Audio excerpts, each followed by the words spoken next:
ফেনীতে এবারের বন্যায় কৃষি, মৎস্য ও প্রাণী সম্পদ খাতের ক্ষতির পরিমাণ প্রায় ১৫০ কোটি টাকা।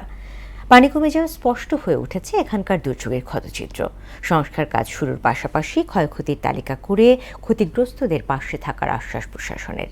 সুরঞ্জিত নাগের প্রতিবেদন, জানাচ্ছেন মোহাম্মদ ফালিউল্লাহ।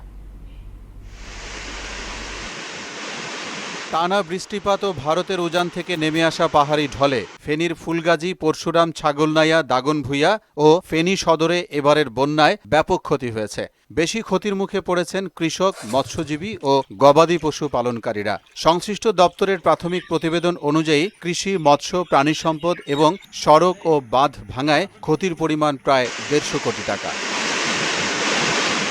বর্তমানে বন্যার পানি নামতে শুরু করলেও দুর্গত এলাকার মানুষের শুরু হয়েছে বেঁচে থাকার নতুন লড়াই। আমাদের বাদ ভাঙ্গি আমাদের সবকিছু নিয়ে গেছে, সব নিজে খাতা ডোবা যা ছিল পিছনে যায়, কিচ্ছু নাই।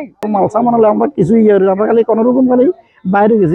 আনতে পারি না তো, কথা মনে না খারাপ লাগে। ডিসি স্যারের কাছে আমি হাত জোর করে অনুরোধ করতেছি, স্যার যদি এদের যদি একটু সুদৃষ্টিতে দেখে। এবার মুহুরী, কহুয়া ও সিলোনিয়া নদীর বন্যা নিয়ন্ত্রণ বাঁধের পরশুরামে ২২টি ও ফুলগাজীতে ১৯টি সহ ৪১টি স্থানে ভেঙেছে। টেকসই বাঁধ নির্মাণ না হলে এই সংকট কখনো কাটবে না বলে জানান স্থানীয়রা।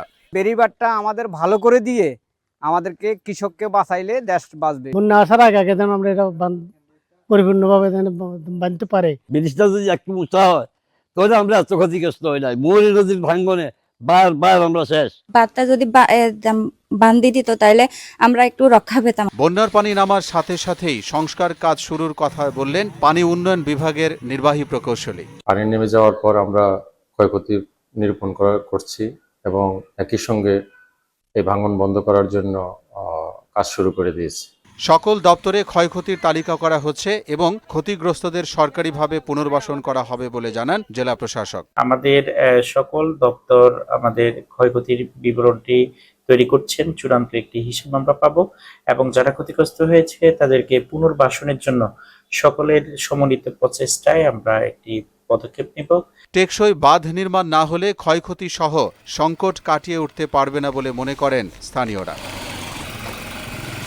মোহাম্মদ আলিউল্লাহ, মোহনা সংবাদ।